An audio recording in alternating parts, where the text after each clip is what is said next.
Hello friends, welcome to my channel. ఇది నా tasty వంట.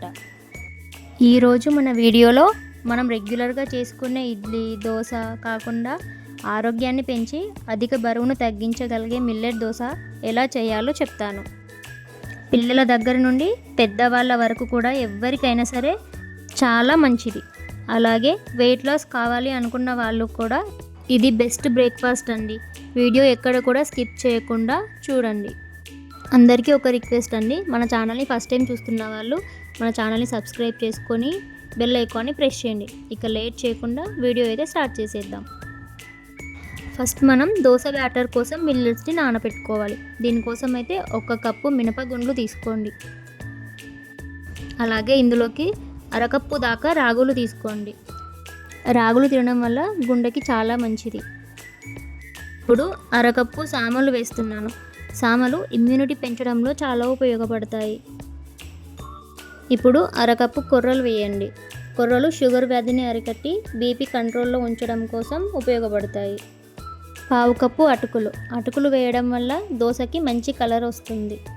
1 కప్పు సగ్గుబియ్యం వల్ల అధిక బరువు కంట్రోల్లో ఉంటుంది. 1 టీ స్పూన్ మెంతులు డైజెషన్ ప్రాబ్లం లేకుండా హెల్ప్ అవుతాయి. అలాగే ఫైనల్గా 1 టీ స్పూన్ బియ్యం వేయండి. బియ్యం వేయడం వలన దోశకి మంచి క్రిస్పీనెస్ వస్తుంది. మీరు కావాలంటే బ్రౌన్ రైస్ కూడా వేసుకోవచ్చు. ఇవన్నీ వేసిన తర్వాత వాటర్ యాడ్ చేసి నీట్గా 3-4 సార్లు వాష్ చేసుకోండి. ఎందుకంటే మిల్లెట్స్లో డస్ట్ ఉంటుంది కదా, అది కొంచెం క్లీన్ అవ్వడానికి కనీసం ఒక 3-4 టైమ్స్ అయినా వాష్ చేసుకోవాలి.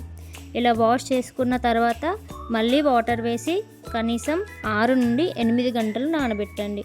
రెగ్యులర్గా చేసుకునే దోశ అయితే 4 నుండి 5 గంటలు నానబెడితే సరిపోతుంది. కానీ మిల్లెట్స్ నానడానికి చాలా ఎక్కువ టైం పడుతుంది. కాబట్టి కనీసం 6 గంటలు, వీలైతే 8 గంటలు నానబెట్టుకోవాలి. ఇలా నానబెట్టుకున్న తర్వాత మిక్సీ జార్లో వేసుకొని కొద్దిగా వాటర్ యాడ్ చేస్తూ వీలైనంత మెత్తగా రుబ్బుకొని ఒక గిన్నెలోకి తీసుకోండి. ఇలా రుబ్బుకున్న పిండిని ఒకసారి అంతా కూడా చక్కగా కలుపుకొని మూత పెట్టేసి నైట్ మొత్తం పులియబెట్టండి. లేదు అంటే కనీసం 8 నుండి 10 గంటల పాటైనా పులియనివ్వాలి. ఇది మిల్లెట్స్ కాబట్టి పులగడానికి కొంచెం టైం పడుతుంది. చూసారు కదా, మూత తీసి చూస్తే పిండి అంతా కూడా చక్కగా పులిసింది. నేనైతే ఇది ఓవర్ నైట్ పులియబెట్టాను. ఇప్పుడు ఒకసారి బాగా కలుపుకోండి. ఇలా కలుపుకున్న తర్వాత మీకు కావాల్సిన క్వాంటిటీని వేరే బౌల్లో వేసుకొని మిగిలిన పిండిని ఫ్రిడ్జ్లో పెట్టుకొని 2 to 3 డేస్ వరకు కూడా వాడుకోవచ్చు. ఇప్పుడు ఈ పిండిలోకి రుచికి సరిపడా ఉప్పు, కొద్దిగా జీలకర్ర వేసుకొని ఒకసారి మళ్ళీ బాగా కలుపుకోండి. పిండి కన్సిస్టెన్సీ ఇలా గరిటె జారుడుగా ఉంటే సరిపోతుందండి, మరీ లూజ్గా ఉండొద్దు. ఇప్పుడు స్టవ్ మీద దోశ పెనం పెట్టి బాగా కాలనివ్వండి.